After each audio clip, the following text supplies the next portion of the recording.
નમસ્કાર, હું Janak Dave. Full stop news analysis પ્રોગ્રામમાં આપનું સ્વાગત છે. બાંગ્લાદેશમાં સત્તા પરિવર્તનની ઘટનાથી આખી દુનિયા સ્તબ્ધ થઈ ગઈ છે.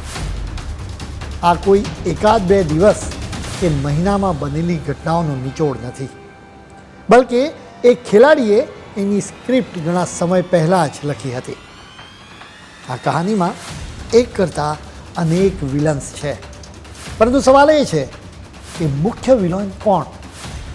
બાંગ્લાદેશમાં સત્તા પરિવર્તનની કેટલીક ચોંકાવનારી હકીકત અમે આજે તમારી સમક્ષ રજૂ કરીશું.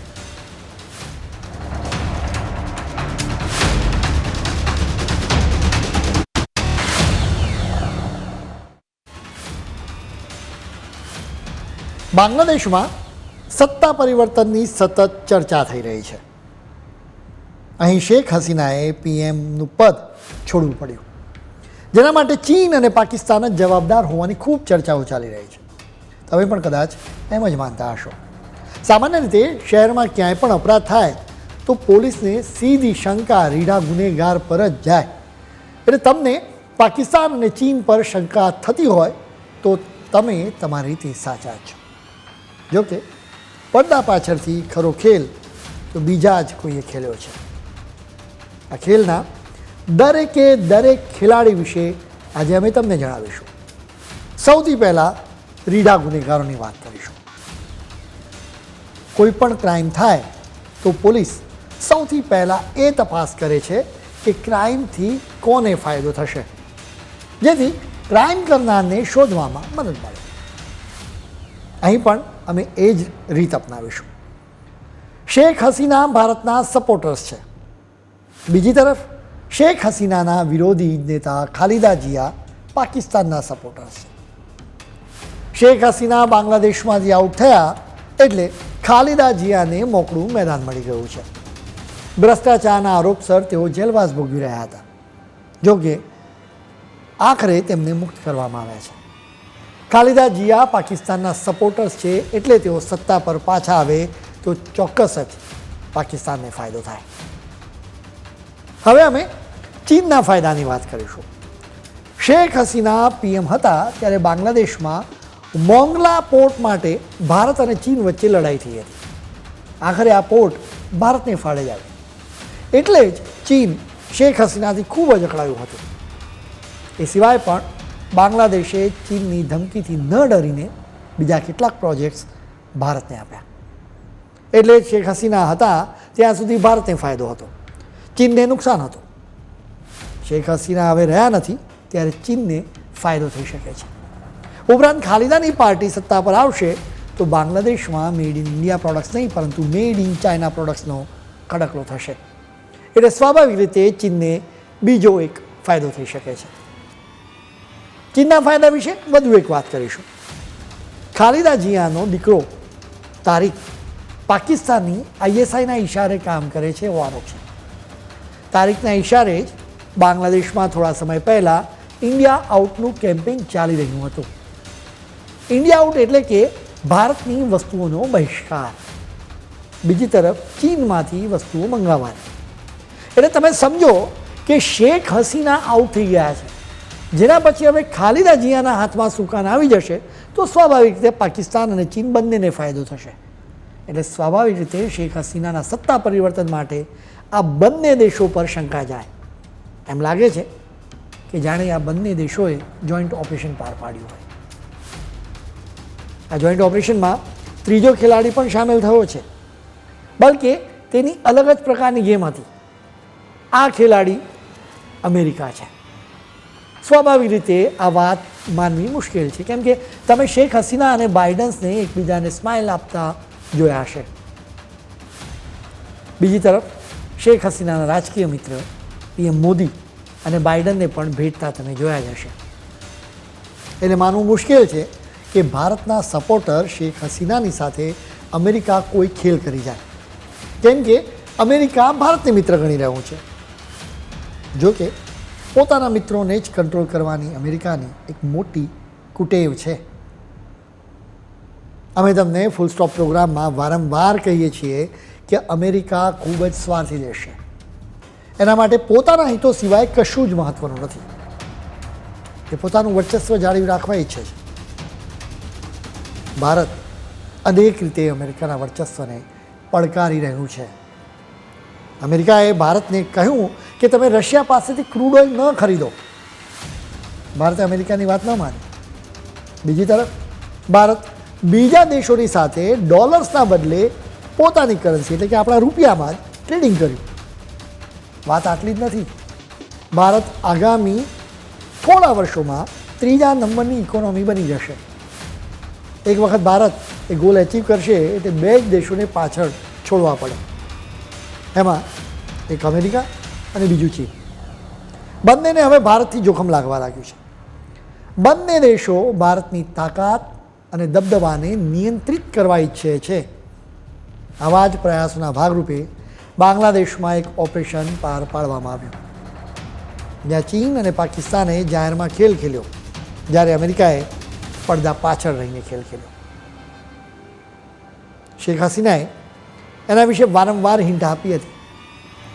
શેખ હસીનાએ મહિનાઓ પહેલાં દાવો કર્યો હતો કે તેમની સરકારને ઉથલાવવા માટે અનેક કાવતરા રચવામાં આવી રહ્યા છે. તેમના પિતા શેખ મુજીબુર રહેમાનની જેમ તેમની પણ હત્યા કરાશે એવી શંકા તેમણે વ્યક્ત કરી હતી. ખાસ કરીને તેમણે એક વ્હાઇટ મેનની વાત કરી હતી. તેમણે કહ્યું હતું કે એક વ્હાઇટ મેનને હું ખૂંચી રહી છું. આ વ્હાઇટ મેને બાંગ્લાદેશ અને મ્યાનમારના અમુક ભાગ એટલે ભાગનો હિસ્સો કટ કરીને એક નવો ક્રિશ્ચિયન દેશ બનાવવા માટે કાવતરું ઘડ્યું છે. એટલું જ નહીં, શેખ હસીનાએ જણાવ્યું હતું કે હું જાણું છું કે મને સમસ્યાઓ આવવાની છે અને આવશે. એ પછી જે ઘટનાક્રમ બન્યો એ જોતાં અમેરિકાનો હાથ હોવાની શંકા વધુ મજબૂત બને છે.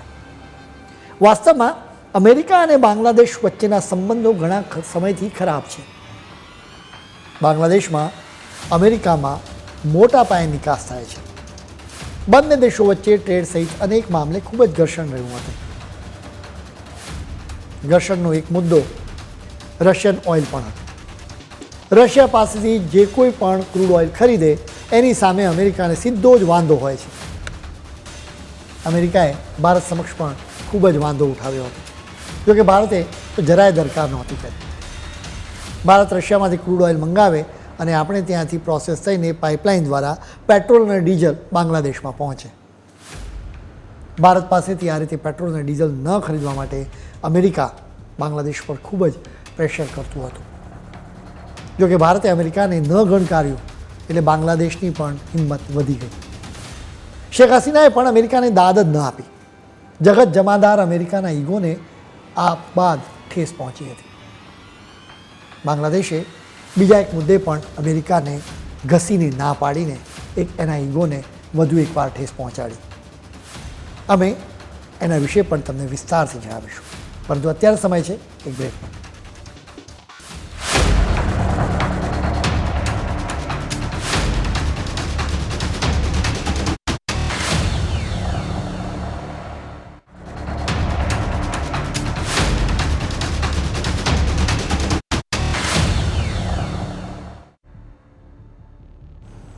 બ્રેક બાદ આપનું સ્વાગત છે.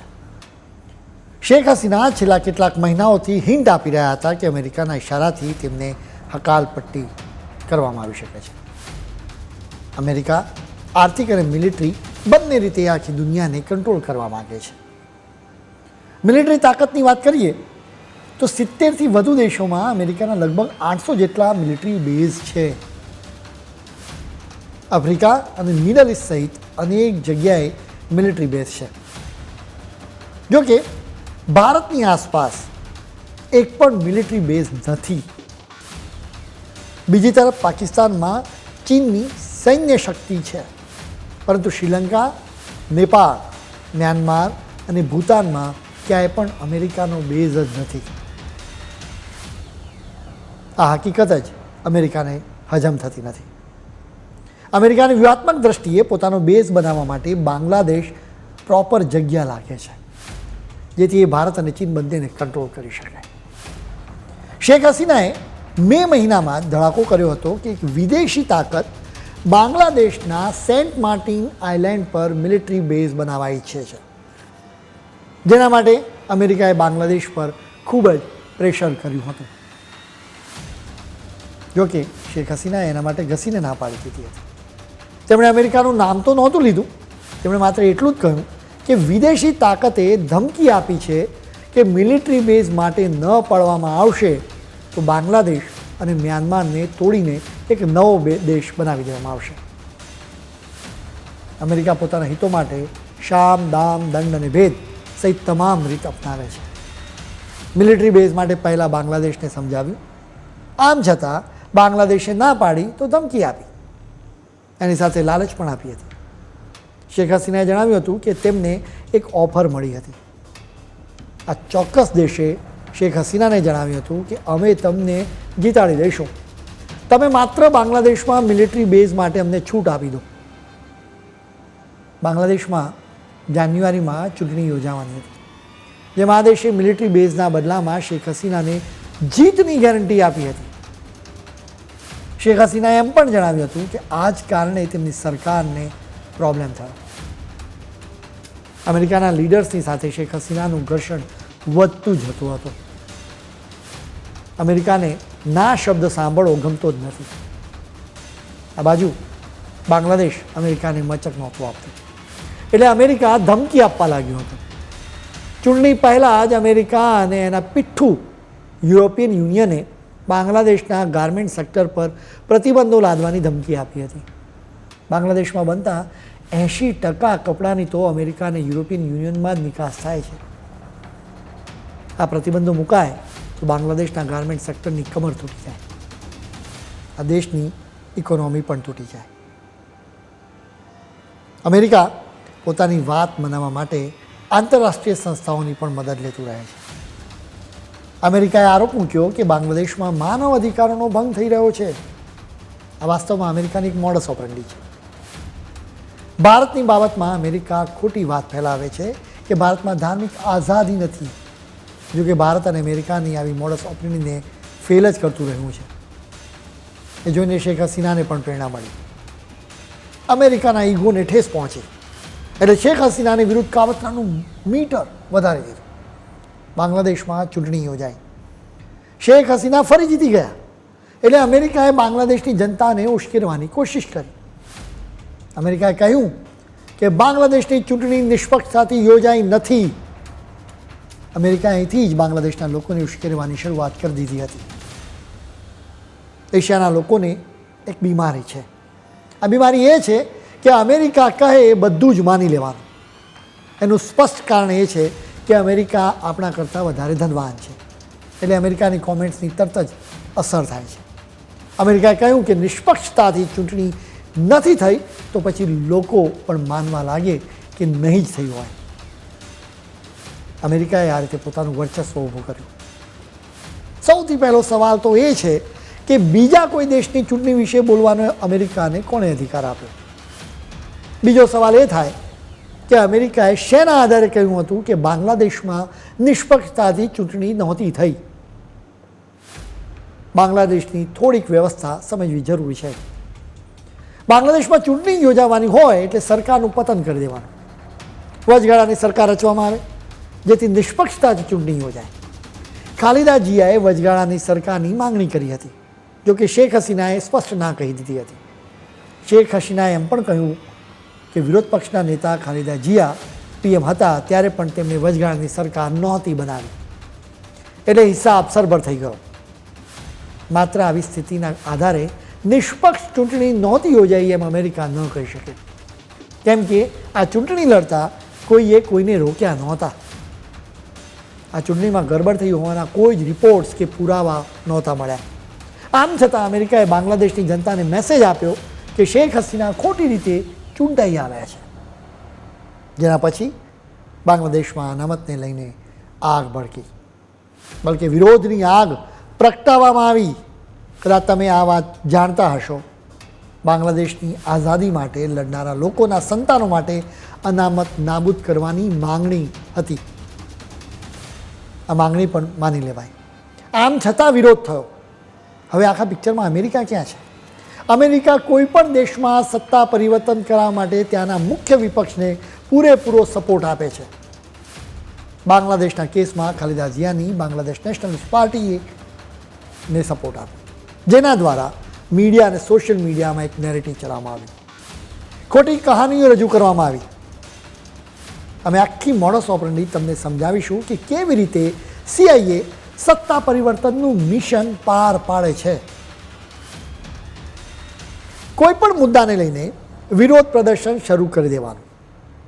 વિરોધ કરવા માટે વિદ્યાર્થીઓની પસંદગી કરવામાં આવે. એક નેરેટિવ તૈયાર કરવા માટે શાંતિપૂર્ણ રીતે વિરોધ પ્રદર્શનની શરૂઆત કરવામાં આવે. એક વખતે નેરેટિવ જો એસ્ટાબ્લિશ થઈ જાય, એટલે કે હિંસા ભડકાવવામાં આવે છે, પોલીસ અને સુરક્ષા દળો પર સીધા હુમલા કરાવવામાં આવે છે. સ્વાભાવિક રીતે પોલીસ દોષિત વ્યક્તિઓની ધરપકડ કરે.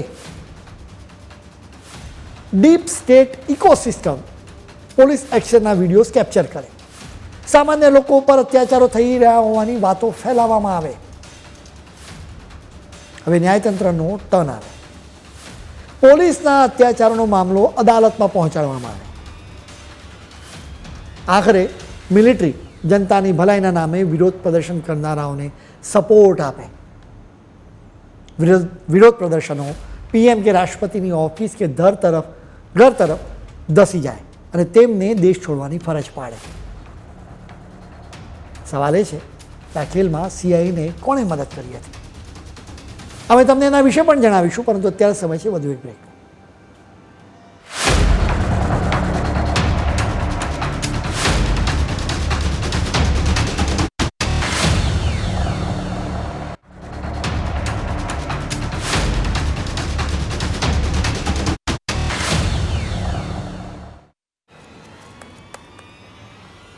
બ્રેક બાદ આપનું ફરી સ્વાગત છે. બાંગ્લાદેશમાં સત્તા પરિવર્તન બાદ બધાને જ ચીન પ્રત્યે શંકા ગઈ. ચીનનો ખેલ તો સ્વાભાવિક રીતે સમજાય એવો છે, પણ ખરી સંડોવણી અમેરિકાની છે. અમેરિકાનું મિશન પાર પાડ્યું એટલે એણે ખુશી વ્યક્ત કરી. અમેરિકાએ વચગાળાની સરકારને આવકારી. અમેરિકાનું રિએક્શન જોઈને લોકોને શંકા લાગ્યા કે આ સત્તા પરિવર્તન અમેરિકાએ તો નથી કરાવ્યું. તેમનું કહેવું છે કે અમેરિકાને આવી અપેક્ષા હતી અને એમ જ થયું છે. આખી દુનિયા માટે આ ઘટના સરપ્રાઇઝ પેકેજ હતું, પરંતુ અમેરિકા માટે નહીં. બાંગ્લાદેશમાં આ મિશનને પાર પાડવા માટે અમેરિકન એજન્સી CIAને પાકિસ્તાનની જાસૂસી એજન્સી ISIએ મદદ કરી હોવાનું કહેવામાં આવી રહ્યું છે. બાંગ્લાદેશમાં ઓલરેડી ISIનું નેટવર્ક છે. અમેરિકાએ પૈસા આપ્યા. વાસ્તવમાં રીતસર વિરોધ પ્રદર્શનનું એક મેનેજમેન્ટ હોય છે, જેના માટે MBA અને ડેટા એનાલિસ્ટની મદદ મેળવાય છે. લોકોને રસ્તા પર લાવવા માટે રૂપિયા ખર્ચવા પડે છે. સામાન્ય માણસ 1000 માણસને એક કરીને નાસ્તો કરાવવાનો હોય તો પણ વિચાર કરે. એટલે મોટા પાયે વિરોધ પ્રદર્શન વાસ્તવમાં સામાન્ય માણસોનું કામ જ નથી. એટલા માટે જ એક ફંડ જનરેટ કરીને વિરોધ પ્રદર્શન કરનારાઓ સુધી રૂપિયા પહોંચાડાય છે. હવે આ આખા ખેલમાં કયા ખેલાડીઓ છે એના વિશે અમે તમને જણાવીશું. અમેરિકાએ વાસ્તવમાં આખી દુનિયાને નાના નાના કમાન્ડ્સમાં વહેંચી દીધું છે. એશિયાના ક્ષેત્રના કમાન્ડમાં અમેરિકાએ ડોનાલ્ડ લૂને જવાબદારી સોંપી છે. આ વ્યક્તિ પાકિસ્તાન, ભારત, માલદીવ્સ અને શ્રીલંકા જેવા દેશોમાં ફર્યા કરે છે. અમેરિકાના આદેશોનું પાલન કરાવે છે. વળી આ દેશોમાં અમેરિકાના હિતો સાચવે છે. આ જ વ્યક્તિએ પાકિસ્તાનમાં ઇમરાન ખાનનું પતન કરાવ્યું હતું. તેણે જ ઇમરાન ખાનના સંસદ સભ્યોની ખરીદીમાં શાહબાઝ શરીફને મદદ કરી હતી. આ જ વ્યક્તિ બાદમાં મે મહિનામાં બાંગ્લાદેશ પહોંચ્યો હતો, જેના પછી પણ તે વધુ એક વખત બાંગ્લાદેશમાં પહોંચ્યો હતો. આ વખતે તેણે શેખ હસીનાને ધમકી આપી હતી. જો કે શેખ હસીના ઝૂક્યા જ નહીં. એટલા માટે ડોનાલ્ડ લૂ વિરોધ પ્રદર્શન કરવા માટે મુદ્દો શોધવા લાગ્યા. તેમણે ખ્યાલ આવ્યો કે અનામત સળગતો મુદ્દો બની શકે છે. એટલે જાણે આ આખો ખેલ રચાયો હોય તેવો સીધો આરોપ અમેરિકા પર છે. બાંગ્લાદેશમાં સત્તા પરિવર્તનનું ઓપરેશન પાર પાડવા માટે અમેરિકાએ અનેક NGOની મદદ મેળવી. આ વિરોધ પ્રદર્શન કરવા માટે બિલ્ડિંગ રિસોર્સિસ અક્રોસ કમ્યુનિટીઝ નામની એક સંસ્થા બનાવવામાં આવી. ફસલ હસલ અબેદ નામના એક બાંગ્લાદેશીએ આ સંસ્થા બનાવી હતી, જેના માટે અમેરિકાની એજન્સી USAIDએ ભંડોળ આપ્યું. વાસ્તવમાં અમેરિકાએ બીજા દેશોમાં કાવતરા કરાવવા હોય તો એ USAID મારફત સંસ્થાઓને હાથો બનાવીને જુદા જુદા દેશોમાં વિરોધ પ્રદર્શન કરાવે છે. આ સંસ્થાને Bill and Melinda Gates Foundation તરફથી પણ $15 લાખ મળ્યા હતા. આ તમામ રૂપિયાનો ઉપયોગ બાંગ્લાદેશમાં વિરોધની આગ ફેલાવવા માટે જ કરવામાં આવ્યો હતો એવો આરોપ છે. USAID સાથે મળીને આ સંસ્થાએ બાંગ્લાદેશ અમેરિકા મૈત્રી પ્રોજેક્ટ પણ પાર પાડ્યો હતો. હવે એક રસપ્રદ ખેલાડીની વાત કરીશું. આ ખેલાડી પોતાની જાતને પત્રકાર ગણાવે છે. તેનું નામ છે મુશફિકુલ ફઝલ અંસારે. તે રેગ્યુલર ભારતની વિરુદ્ધ કન્ટેન્ટ તૈયાર કરીને સોશિયલ મીડિયા પર બધાનું ધ્યાન ખેંચતું રહે છે. આ કહેવાતો પત્રકાર મૂળ બાંગ્લાદેશનો છે. નોંધપાત્ર વાત એ છે કે શેખ હસીનાની સરકારે તેને ભાગેડુ જાહેર કર્યો હતો. પાકિસ્તાન તરફી બાંગ્લાદેશ નેશનલિસ્ટ પાર્ટીની ઇસ્લામિક ગઠબંધન સરકારનું 2001થી 2006 દરમિયાન શાસન હતું. એ સમયના PM ખાલિદા જિયાનો ડેપ્યુટી પ્રેસ સેક્રેટરી હતો. ખાલિદા શેખ હસીના વિરોધી છે. બાંગ્લાદેશના અત્યારના વિરોધ પ્રદર્શનમાં મુશફિકુલનું નામ પણ આવ્યું છે. અંસારે વિદેશમાં રહીને ભારત વિરોધી ગતિવિધિ કરી રહેલો મૂળ બાંગ્લાદેશના તારિક રહેમાનનો વિશ્વાસુ ગણાય છે. મજેદાર વાત એ છે, અંસારે અને રાહુલની એક તસવીર થોડાક સમય પહેલાં ખૂબ જ વાયરલ થઈ હતી. બાંગ્લાદેશની જ વાત કરીએ તો શેખ હસીનાના હાલ તો અત્યારે દિલ્હીમાં છે. UK શેખ હસીનાને શરણ આપવાની સ્પષ્ટ ના પાડી દીધી છે. અમેરિકા સ્વાભાવિક રીતે શરણ ન જ આપે. આખરે તેમની મહેરબાનીથી તો મેડમ પદ છોડવું પડ્યું છે. બલકે અમેરિકાએ તો શેખ હસીનાના વિઝા કેન્સલ કરી દીધા. અમેરિકા તો બાંગ્લાદેશની રચનાની વિરુદ્ધમાં હતું. પૂર્વ પાકિસ્તાન એટલે કે અત્યારના બાંગ્લાદેશને લઈને ભારત અને પાકિસ્તાનની વચ્ચે યુદ્ધ શરૂ થયું હતું ત્યારે અમેરિકાએ પાકિસ્તાનને સાથ આપ્યો હતો. અમેરિકાએ એના માટે એરક્રાફ્ટ કેરિયર USS એન્ટરપ્રાઇઝને બંગાળની ખાડીમાં મોકલ્યું હતું. અમેરિકાએ બહાનું આપ્યું હતું કે પૂર્વ પાકિસ્તાનમાં રહેલા અમેરિકન નાગરિકોને બહાર લાવવા માટે આ એરક્રાફ્ટ કેરિયર મોકલાયું છે. જોકે અમેરિકન ડીક્લાસિફાઈડ નોટ અનુસાર એક દિવસ પહેલાં જ અમેરિકન નાગરિકોને પૂર્વ પાકિસ્તાનમાંથી બહાર લઈ જવાયા હતા. અમેરિકાનું એરક્રાફ્ટ કેરિયર પહોંચે એના પહેલાં સોવિયત યુનિયનનું એક યુદ્ધ જહાજ એ વિસ્તારમાં પહોંચી ગયું હતું. સોવિયત યુદ્ધ જહાજે અમેરિકન એરક્રાફ્ટ કેરિયરને પાછું મોકલી દીધું. આખરે બાંગ્લાદેશની રચના થઈ હતી. બાંગ્લાદેશનો તાજેતરનો ઘટનાક્રમ ખરેખર ચિંતાજનક છે. અમેરિકા સોશિયલ મીડિયાનો ઉપયોગ કરીને વિરોધની આગ વધાવી શકે છે. એટલા માટે જ ભારતે સતર્ક રહેવાની જરૂર છે. તમારે પણ સોશિયલ મીડિયા પર જે કંઈ પણ આવે એને સાચું માની લેવાની જરૂર નથી, એને વેરીફાઈ કરવાની જરૂર છે. ખેર, આજના બુલેટિનમાં આજે આટલું જ. નવા મુદ્દાઓ સાથે કાલે ફરી મળીશું. ત્યાં સુધી મને રજા આપશો. નમસ્કાર.